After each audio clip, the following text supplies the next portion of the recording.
sepse nga java e kaluar që ishte parada e komunitetit LGBT që ishin në rrugët e Tiranës, nga këto postimet ne morëm një foto.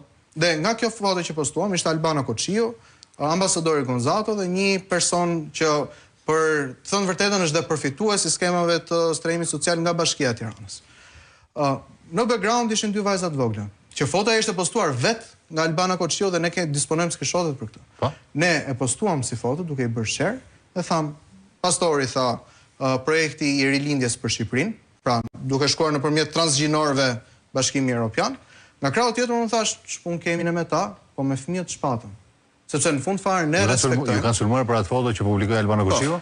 Sepse ne respektojmë lirinë individuale të gjithë secilit. Çdo njeri është i lirë ta jetojë jetën e tij si do dojë në shtëpinë e vet. Në shtëpi po, por propaganda publike me një zvendës kryeministër dhe një ambasador Bashkimit Evropian. Jo vetëm kaq, por me fëmijët. Me fëmijët, sepse ambasadori Bashkimit Evropian mund të ketë preferencë e tij, mund ta ndjekë dhe si individ. Nuk e paragjykojmë, nuk e gjykojmë asgjë.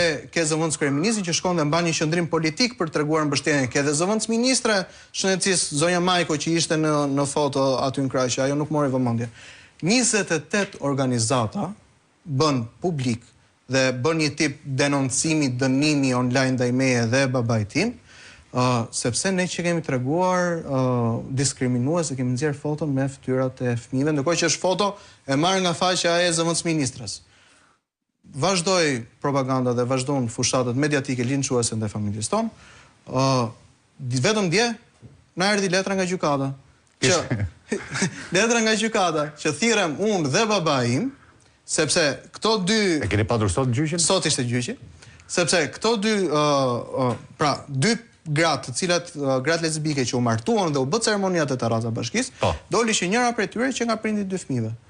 Dhe kërkuan urdhër mbrojtje nga unë edhe nga pastori, urdhër mbrojtje ndaj familjes së tyre, që të mos i afroheshim as shkollës, as kopshtit në këtë rast të fëmijëve, as banesës dhe mos përmendej emri asaj familje fare nëpër media sociale. Pra, i nxjerrin vetë në parat, i bëjnë foto vetë, i postojnë vetë, i përdorin për propagandë dhe kërkohet urdhër mbrojtje nga ne që po sensibilizojmë shoqërinë që të mos përdorin fëmijët për propagandë ideologjike gjinore. Dhe sot më erdhi në mendje ora, mbase duhet konsideruar seriozisht që të kërkohet urdhër mbrojtje nga kryeministri që mos shkojnë më dhe mos të afrohet më në asnjë institucion parauniversitar shkollor. Gjatë fushatës, nëse mbani mend, doli në takime disa të mitur dhe i tha, i keni parë fotot e mia nudo, po edhe nëse si keni pa, i keni online. Tani kryeministri nuk po nxit pra keni nxitje të seksualizimit të fëmijëve me gjuhën që po përdor vetë kryeministri. Nëse ka një person që duhet merret urdhër mbrojtje nga një person, nga fëmijët, ai është Edi Rama. Nuk është askush tjetër. Për fat mirë sot kishim dhe në seancën gjyqësore kishim një përfaqësim të mrekullueshëm nga avokatët tanë dhe gjykata vendosi që do të rrëzojë dhe nuk do, pra u shfuqizua kërkesa e atyre dy grave dhe ne vazhdojmë jetën ashtu siç ishim më parë. Pra të vazhdojë edhe